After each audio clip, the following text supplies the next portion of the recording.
de los senadores y senadoras que me estabas diciendo. Buenas tardes. Acabamos de hacer entrega de un documento que suscribimos, elaboramos docentes de la Facultad de Derecho de la Universidad Nacional de Tucumán sobre la convencionalidad y constitucionalidad de la legalización del aborto.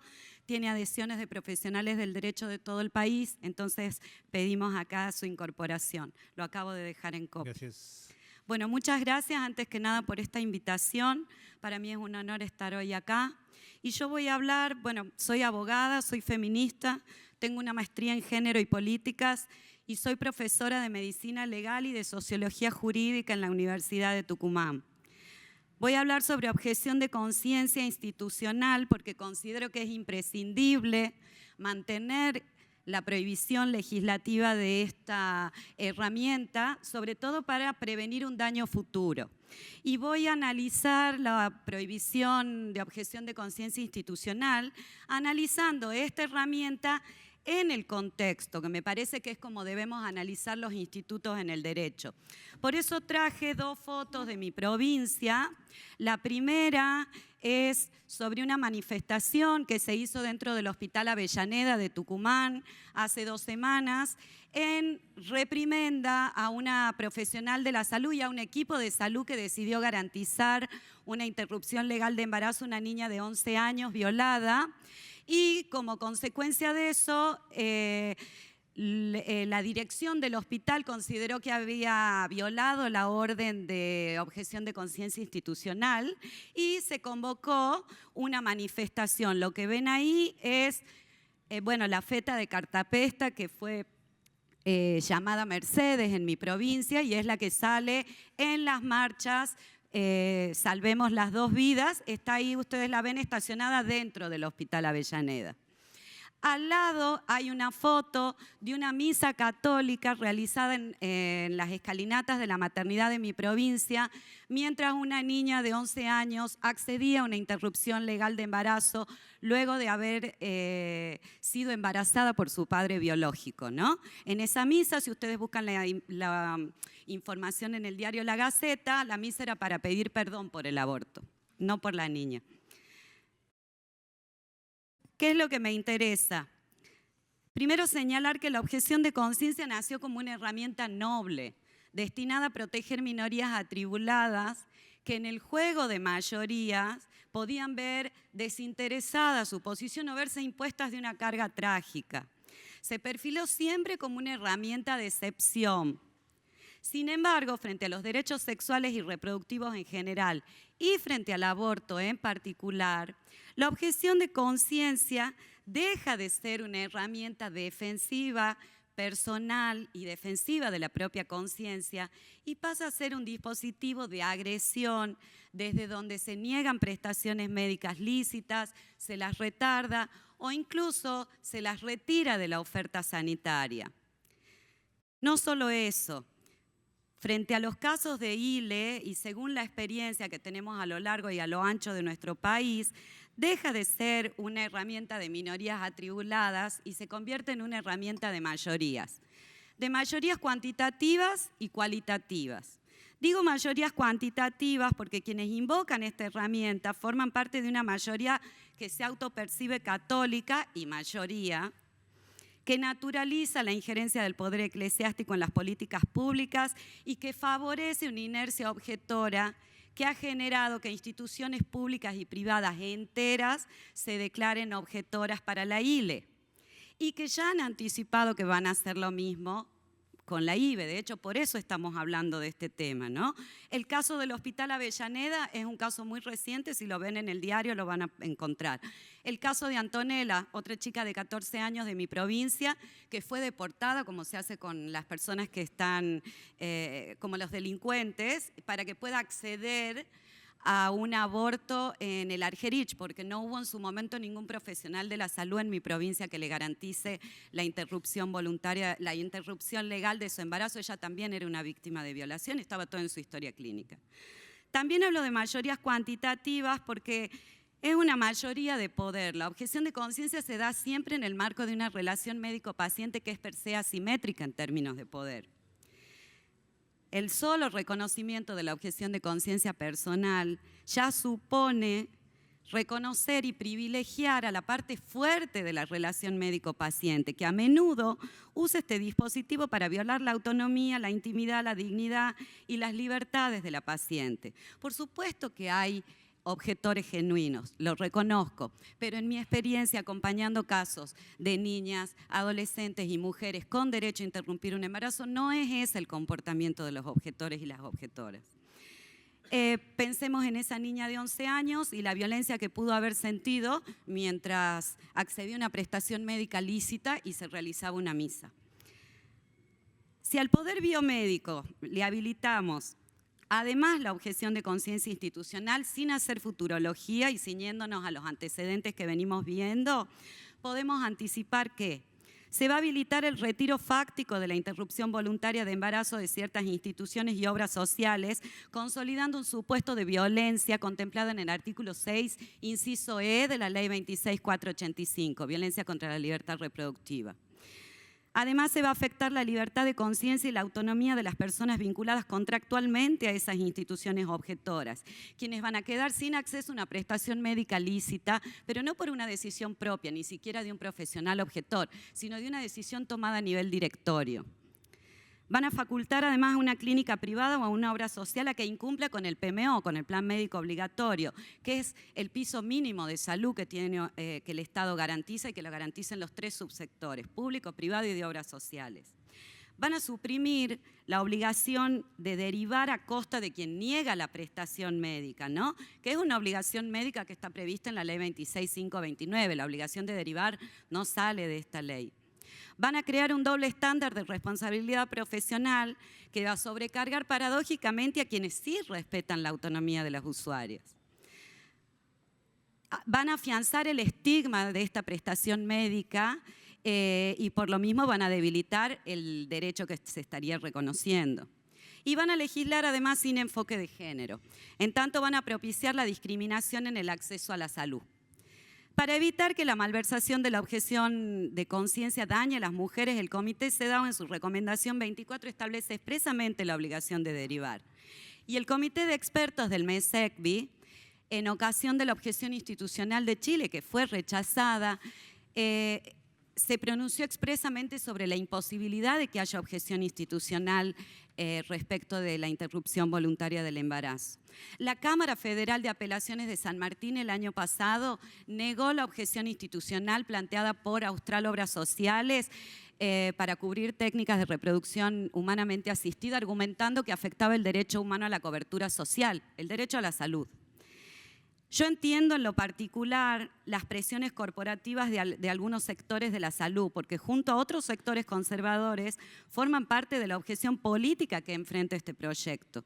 Pero quizás este es el momento de hacerles tomar conciencia que el régimen de objeción, tal y como está diseñado en este proyecto, ya es privilegiado para ellos. ¿Por qué? No contiene un deber sustitutivo, como sí contiene la objeción en el servicio militar.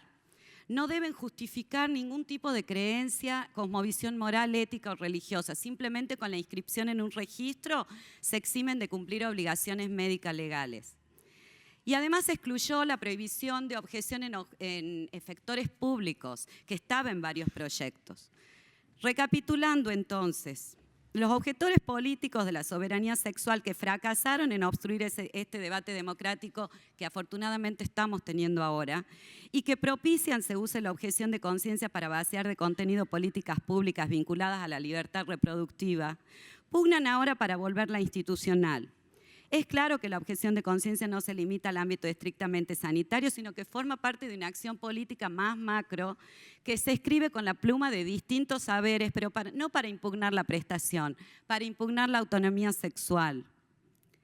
Ya hemos visto una parte de una faceta de esa objeción, podríamos llamarle financiera, ¿no? Incipiente, aborto legal sí, gratuito no. La objeción de conciencia es una herramienta política, como la penalización del aborto también lo es. porque nuestros cuerpos son políticos.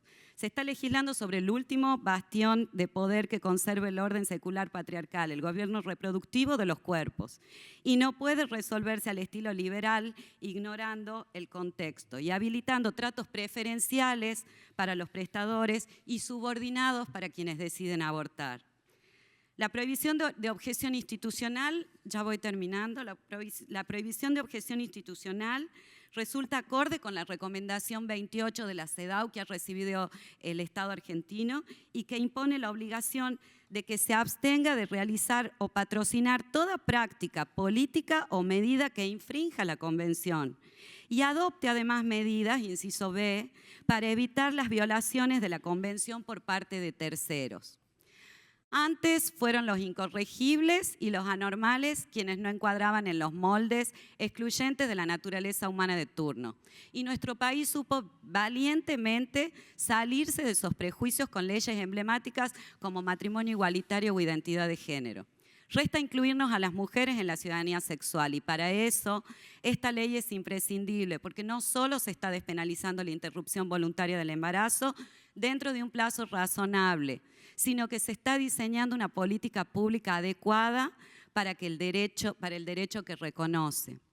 Un debate honesto sobre los derechos humanos debe darse en el marco de un Estado laico, plural y democrático. Y citando a Martha Nussbaum, donde respetar la libertad de conciencia no signifique darle a un pequeño número de dirigentes religiosos una licencia ilimitada para perpetuar la miseria humana, para inhibir la libertad de los individuos y para hacer maniobras con la ley. Que sea ley. Muchas gracias. Gracias, doctora. Senadora Giacomo. Muchas gracias, doctora, por su testimonio. Mire, yo quería que, aprovechando, si bien es cierto, su ponencia se limitó a la objeción institucional de conciencia, aprovechar por su antecedente en la docencia y como militante feminista, ¿cómo usted, como abogada, como mujer de derecho, me puede explicar cómo de un delito podamos transformar por una ley en un derecho subjetivo?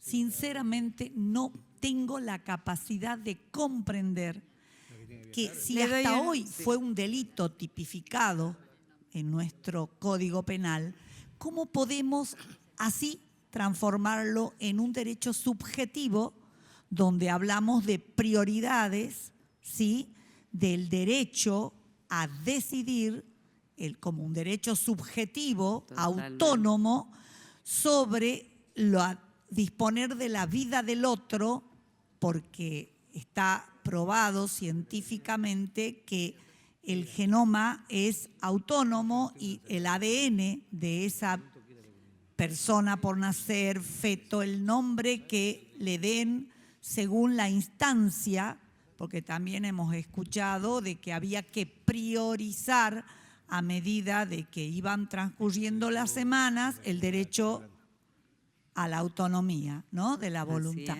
Así que, por favor, si sería tan amable poderme responder cómo pasamos así de un delito, ese delito se transforma en un derecho. Muchas gracias, senadora, por la pregunta. Le voy a explicar como le explico a mis alumnos. El derecho penal funciona como si fuera un mar. Los delitos son islas.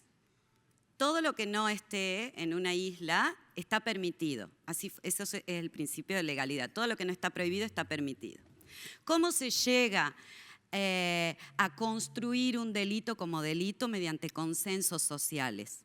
Hay un consenso social hoy por hoy que subsiste desde 1921, o un consenso, mejor dicho, legal, legislativo, para que el aborto por voluntad de la mujer sea un delito. Ahora, como las sociedades evolucionan, esas islas no son inamovibles, porque las sociedades evolucionan y los consensos se van renovando. Le doy un ejemplo. El adulterio, antes, para que se concrete, se necesitaba que la mujer tenga una sola relación sexual. El varón tenía que ponerle un departamento a la señora.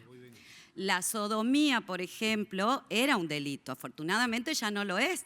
Por eso es que, o sea, ¿Cómo pasa de ser delitos? Porque la sociedad en este juego democrático se sienta, discute, legitima demandas. No siempre el reconocimiento de derechos es de arriba hacia abajo. Muchas veces, y sobre todo la ampliación de derechos es desde abajo hacia arriba. Eso es lo que se llama la legitimación de la demanda. Luego tenemos este juego democrático, deliberativo, donde estamos todos discutiendo las distintas posiciones. Y finalmente la responsabilidad institucional de decidir si subsisten los consensos éticos y morales de 1921, donde las mujeres no tuvimos ninguna participación, para que la interrupción voluntaria del embarazo continúe siendo un delito dentro del primer trimestre, es lo que le va a tocar a usted decidir. Como mujer de derecho y haber litigado el derecho de familia durante 34 años y haber sido docente, no estoy no comparto la respuesta porque hablamos de adulterio. El adulterio han cambiado las formas de probarlo, pero sigue siendo adulterio. Acá estamos hablando de un delito porque es la privación de la vida. Usted no me ha hecho una diferencia de delitos en base Claro, concrete la pregunta, senadora. Concreto la pregunta. Perdón. No entiendo, doctora, la transformación del delito en derecho algo subjetivo. Que no sea delito.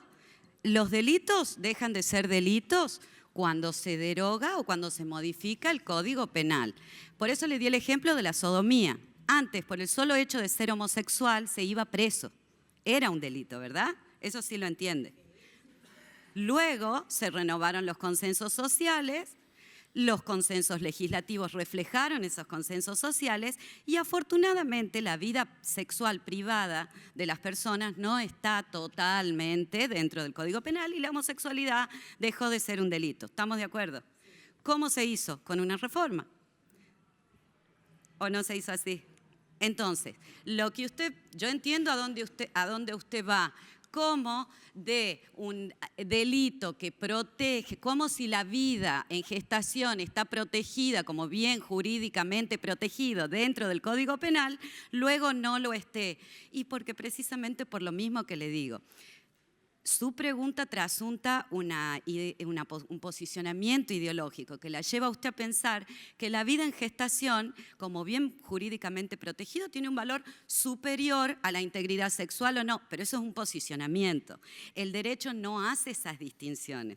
El derecho no lo hace y fíjese usted que ni siquiera lo hace con la protección de la vida como bien jurídicamente protegido. Porque fíjese usted que mientras el homicidio está protegido, el bien jurídicamente protegido vida de una persona que ha nacido efectivamente y es matada, por usar la terminología del código, merece de 8 a 25 años o un agravante, el aborto tiene una pena muchísimo menor, porque es una vida en gestación. Le doy otro ejemplo del derecho, porque hay obligaciones médicas de por medio. Cuando hay un aborto, no hay una persona. Pero también eso lo debieran saber los profesionales de la salud, porque cada vez que hay un aborto deben emitir un certificado de defunción fetal, artículo 39 de la ley 26413. No es un certificado de nacimiento y uno luego de muerte, ¿no? Es uno de defunción fetal. Entonces, eso nos muestra cómo el derecho pondera todo el tiempo. ¿Y cómo nacen los derechos? Del juego democrático, que yo celebro y que es y que le agradezco su pregunta. Senadora Verazay.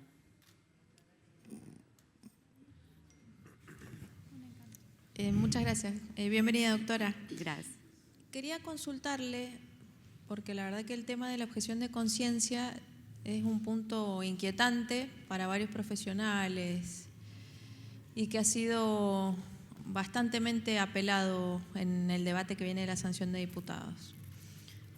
Que yo en algunos momentos, más que objeción, me parece más, como bien lo definieron algunos colegas antes, algunos expositores antes, obstaculización, más que objeción.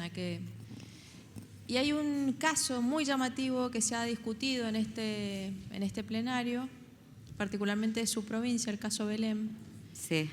Que la verdad que a mí me gustaría escuchar su opinión, porque la verdad que durante las 3 semanas que llevamos de plenario hay opiniones distintas sobre el mismo caso y no quiero dejar pasar esta oportunidad para visibilizar cómo esa mujer fue una víctima de objeción o obstaculización, no sé cómo llamarle, por eso le consulto como aporte para trabajar este tema que no nos permite por ahí mirar el bosque.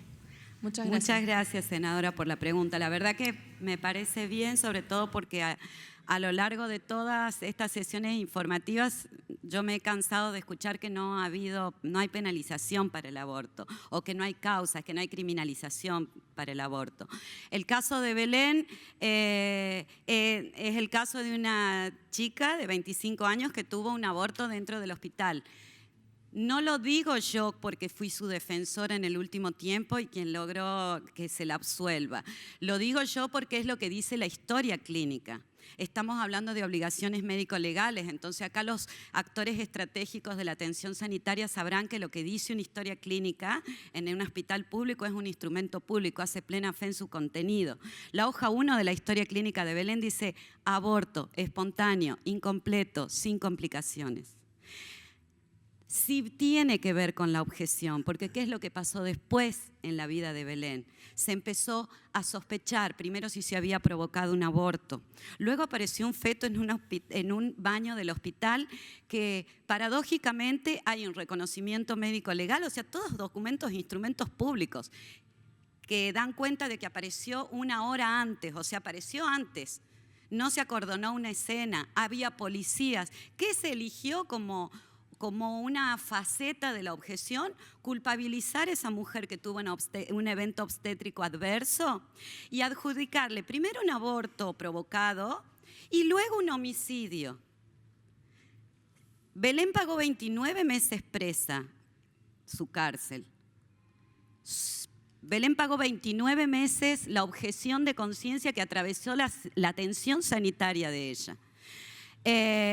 Y hubo una corte que dijo que no hubo una sola prueba en contra de ella. De hecho, cuando a mí me preguntaban del caso, yo decía, ¿cómo puede ser que el feto que le quieren adjudicar a Belén se haya perdido? Porque a foja 68 del expediente, y lo puede buscar cualquiera que en la causa, hay una constancia del hospital donde dice que no se puede realizar un estudio de ADN porque extraviaron el feto que encontraron dentro del hospital. Esa es una causa que nos muestra no solo la objeción de conciencia y cómo toma formas distintas en la atención sanitaria,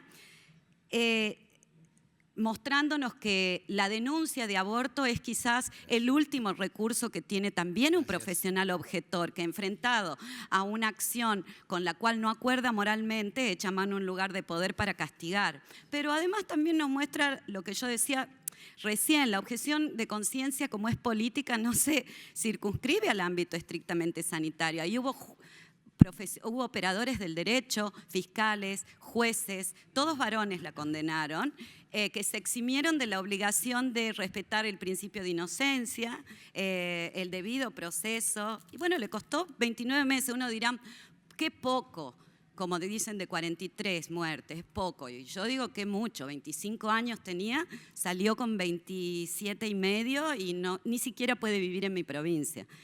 Tuvo que ir a vivir a otro lugar por la estigmatización. Muchísimas gracias. Muchísimas gracias, Muchas doctora gracias. Deza. Llamamos